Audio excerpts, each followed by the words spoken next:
خوف، وحشت اور بربریت کا دوسرا نام چنگیز خان ہے، جو گوبی کے صحراؤں میں موت اور زندگی کی کشمکش میں کئی سال لڑتا رہا۔ لیکن کسے پتا تھا کہ تیموجن نامی یہ لڑکا جو غاروں، جنگلوں اور پہاڑوں میں اپنی جان بچانے کے لیے مارا مارا پھرتا ہے، ایک دن چنگیز خان کے نام سے خدا کا قہر بن کر اپنے دشمنوں پر نازل ہوگا، یہاں تک کہ یورپ کے عیسائی بھی اس کے قہر سے بچ نہ سکیں گے۔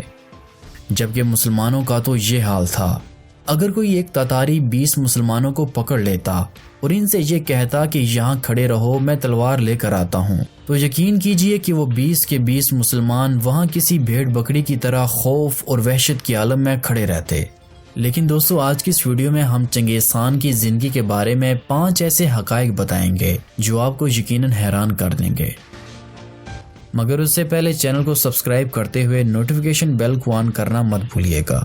نمبر 5، چنگیز خان نے خوارزم شاہ کو شکست دینے کے بعد شاہ کے بہادر بیٹے سلطان جلال الدین خوارزمی کو قتل کرنے کی کئی بار کوشش کی، لیکن وہ ہر بار ناکام رہا۔ ایک بار جلال الدین نے چنگیز خان کے ایک ارخون کو عبرتناک شکست دی، جس کے بدلے میں چنگیز خان نے خود حملے کا ارادہ کیا، لیکن راستے میں ایک بامیان نامی شہر نے منگولوں کا راستہ روکا، جہاں پر خونریز مارکا ہوا۔ اس جنگ کے دوران چنگیز خان کا ایک نوجوان پوتا ایک تیر لگ جانے کی وجہ سے مارا گیا۔ اس کے بعد خود چنگیز خان نے ہراول دستے کے ساتھ اس شہر پر حملہ کیا اور شہر فتح ہو گیا۔ چنگیز خان نے اس شہر سے اپنے پوتے کی موت کا بدلہ اس طرح لیا کہ اس نے پہلے تمام انسانوں کو قتل کرا دیا۔ جب اس کا غصہ ٹھنڈا نہ ہوا تو اس نے بامیان شہر کے تمام جانوروں تک کو ذبح کروا ڈالا۔ نمبر 4، کہا جاتا ہے کہ چنگیز خان نے ایک وصیت کی تھی کہ اس کی قبر ایسی جگہ نکالی جائے جس کے بارے میں کسی انسان کو علم نہ ہو، لیکن دوسری طرف ایک انگریز مورخ اپنی کتاب گنگیش خان میں لکھتا ہے کہ غالباً اس جنگل کو جسے چنگیز خان نے اپنی قبر کے لیے خود منتخب کیا تھا، اسے اس جگہ دفنایا گیا۔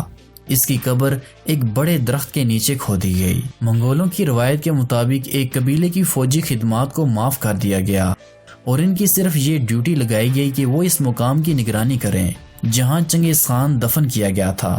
ان درختوں کے جھنڈ میں ہمیشہ خوشبو جلائی جاتی، یہاں تک کہ اطراف کا جنگل اتنا گھنا ہو گیا اور دوسرے درختوں میں وہ بڑا سا درخت کھو گیا جس کے نیچے چنگیز خان دفن تھا اور اس کی قبر کا کوئی نشان باقی نہ رہا۔ 1201 عیسوی میں چنگیز خان نے تائجود قبیلے پر حملہ کیا اور خونریز مارکا ہوا۔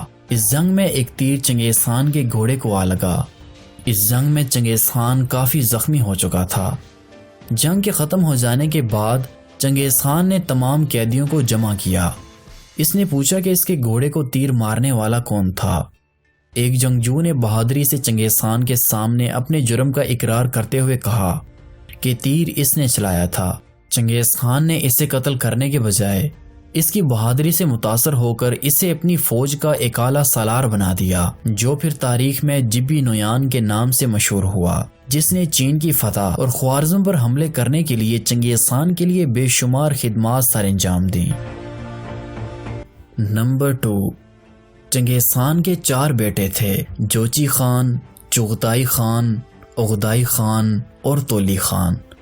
لیکن کیا آپ جانتے ہیں کہ ان چاروں میں سے اس کا بیٹا جوچی خان اس کی اپنی اولاد نہیں تھا، کیونکہ اس کی بیوی بورتا کو اس کے دشمن قبائل اٹھا کر لے گئے تھے، جسے انہوں نے تقریباً 8 ماہ اپنی قید میں رکھا، اور اس دوران چنگیز خان کی بیوی بورتا امید سے تھی۔